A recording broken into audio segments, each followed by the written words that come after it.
everybody, or bonjour. Welcome to the June update for Les Misérables by Victor Hugo. I'm reading a chapter a day, and each month I'm just telling you what has happened within the last month. So it's filled with spoilers, so just going into that.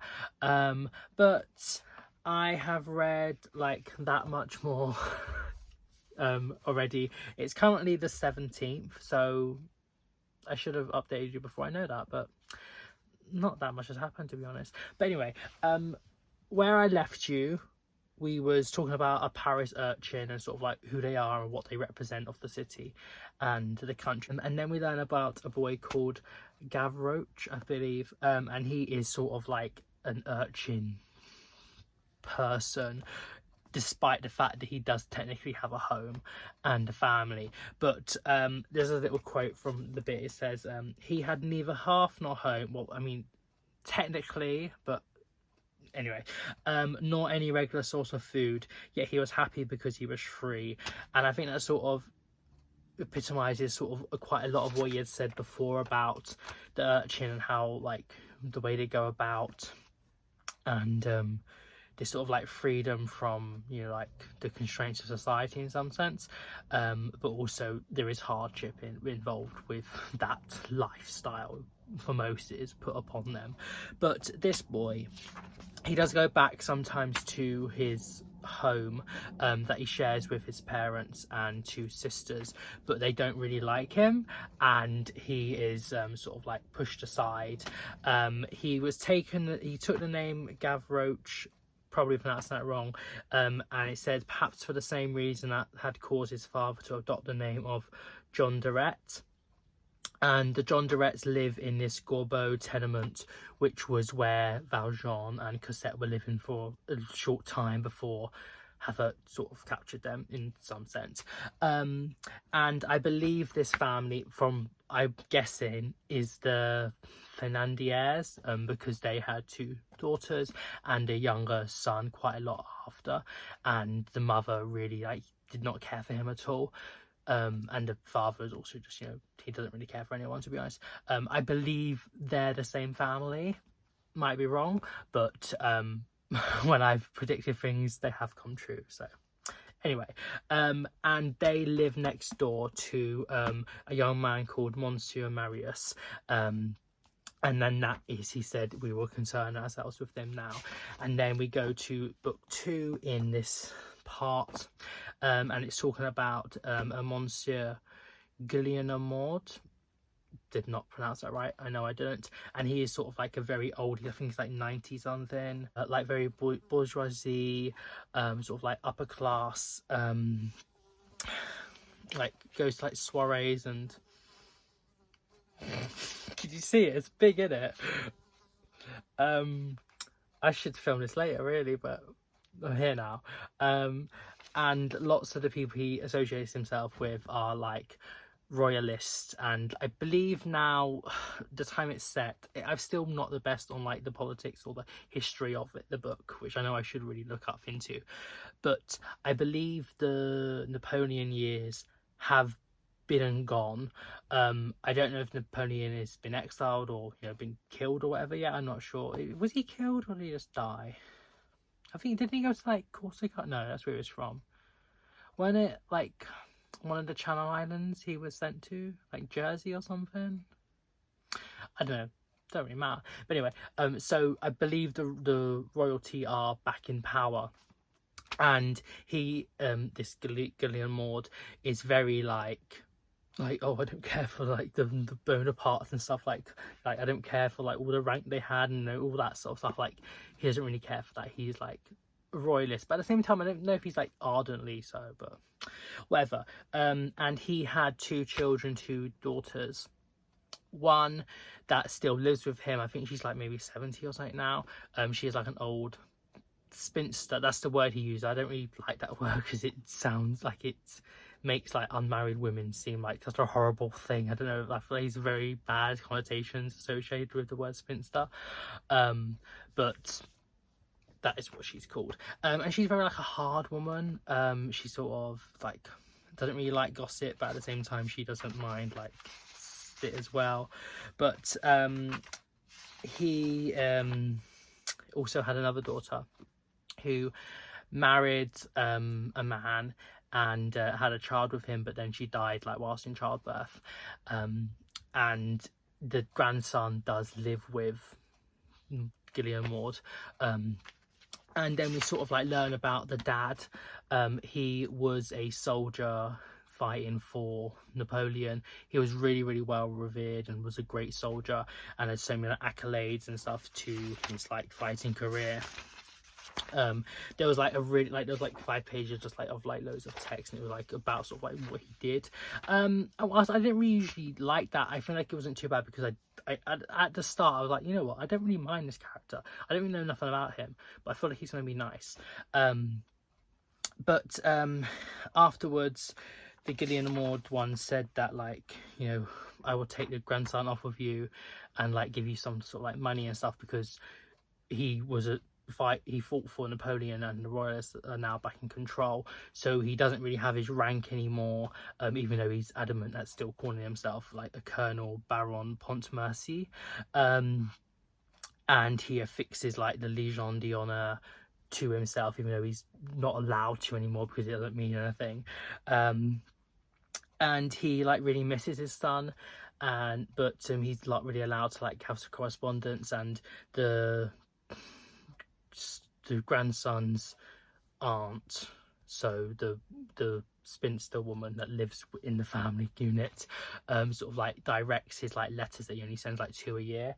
And when the dad sends them back, like really heartfelt letters, we don't know, we're just told that Gillian Moore just sort of like takes him and just like chucks him away because he doesn't really care about him at all, because he was a loyalist, I think they're what they were called, but the Napoleon people.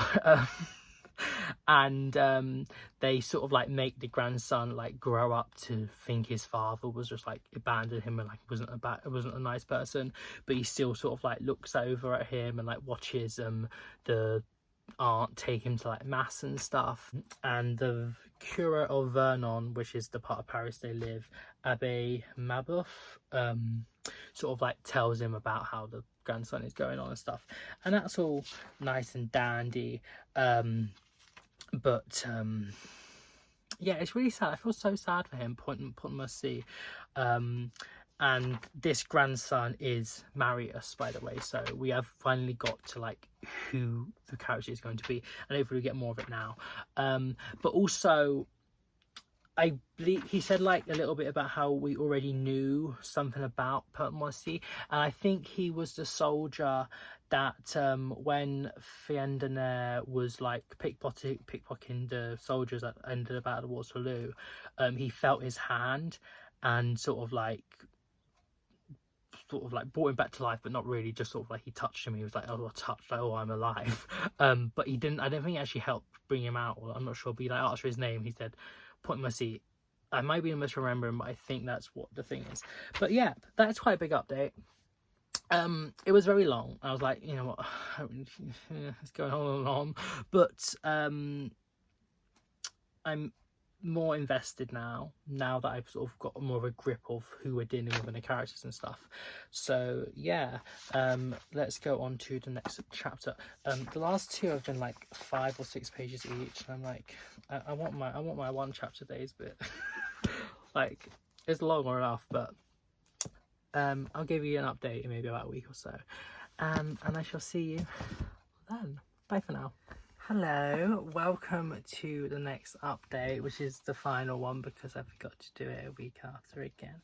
But I think I read about that much. I don't know. I forgot because I can't actually track the actual page I'm on anymore because I forgot how much I'm adding on to each one.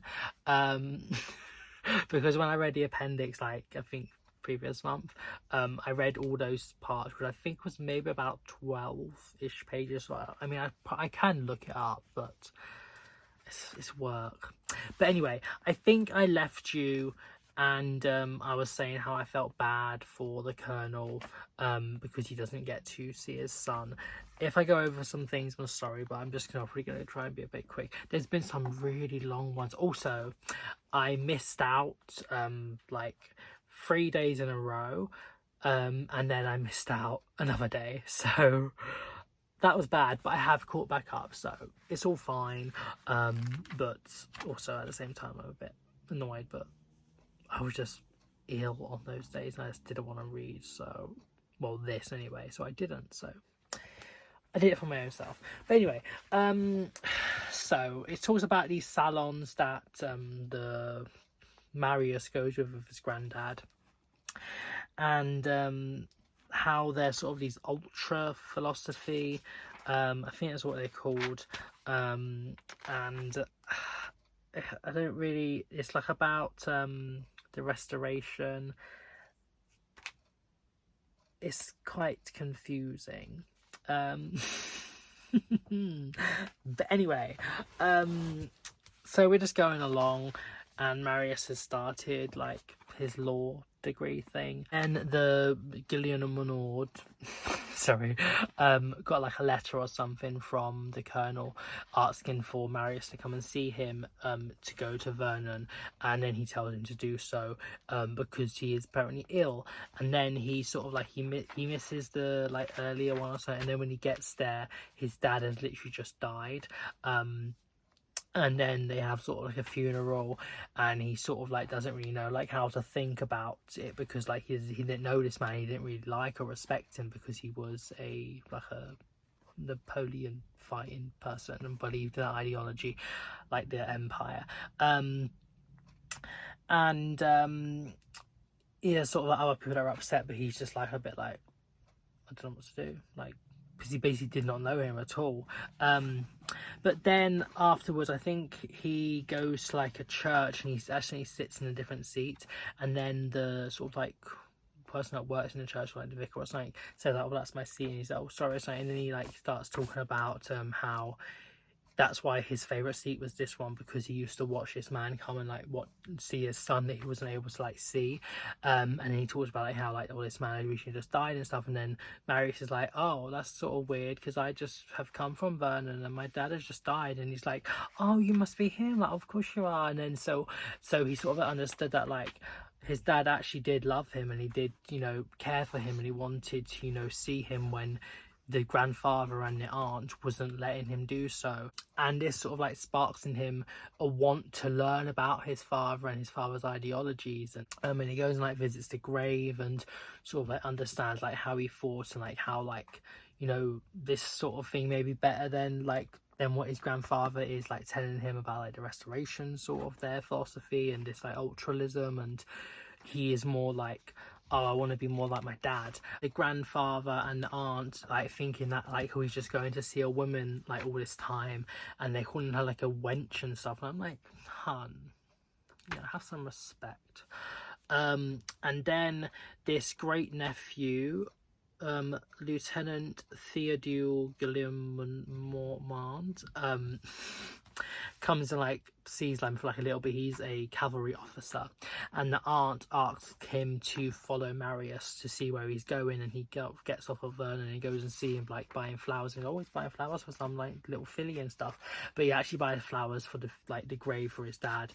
And he sees this, and I think he doesn't actually like he doesn't say it back, because he's like, oh well, it's just a boy, you know, respecting his father, and although he doesn't agree with his father's ideologies, the nephew, he still is like, well, it's his flesh and blood, like he has any right to do so, so he doesn't, you know, report back what actually happened. Also gets these sort of like cards saying sort of Baron Colonel Marius or something, because the dad wanted him to inherit his titles, and the like aunt find this, and they're like, Marius, what is this, like what's going on and stuff, and they also like ganging up on him and saying, and then he sort of like spews this sort of like thing about how like this is who he is now and things like that, and the grandfather is like, okay, well, like you're either that or like, you know, get out the house. So that's basically what he does, and he like leaves, he's told to leave the premises, and that's what he does. So and then we get notice of this ABC society of like a revolutionary sort of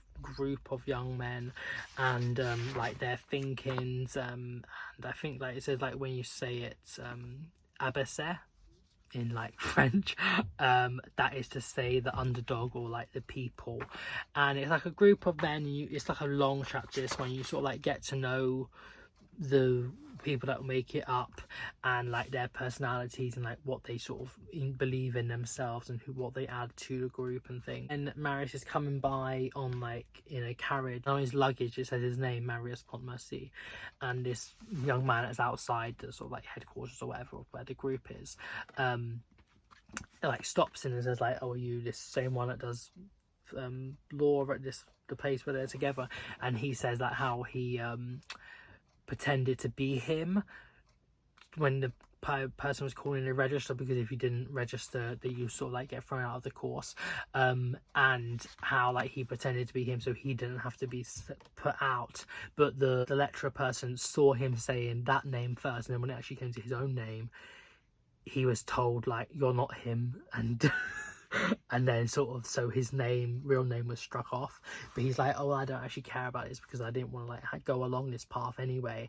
So he sort of like have become friends in a way, and he Marius joins this group and like starts having discussions about like Napoleon and how they think of him differently and what they sort of want to achieve being in this group and things like that. Sort of like revolutionary friends. They meet at the cafe Musine or something in the evenings. It's just like, it's a lot of pages of just like waffle, and yeah, and about like how Marius is like struggling a lot with like money, and that's I think really what is important, and how like the aunt sort of wants to send him stuff, he doesn't want anything to do with them anymore, so he's kind of basically penniless.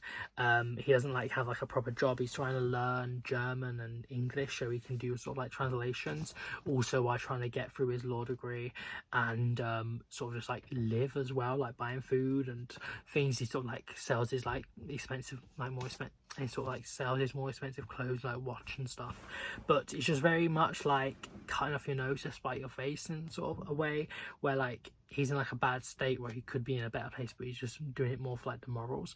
But yeah, I think it's fine. I'm enjoying that we're getting back to the story and we're actually sort of moving on, and hopefully we like follow him and see what like goes on and like more of this group and things. But yeah, at the same time I sort of want to know what's going on with Cosette and Jean Valjean. But yeah, that was the June update. Quite a big one, really. Hoping for not like 6-page chapters because they're a slog to get through, and oh, I'm just looking at a long one. Anywho, stay tuned for the July update for The Brick, and I shall see you then. So yeah, have a nice morning, evening, night, wherever you are in the world. See you very soon.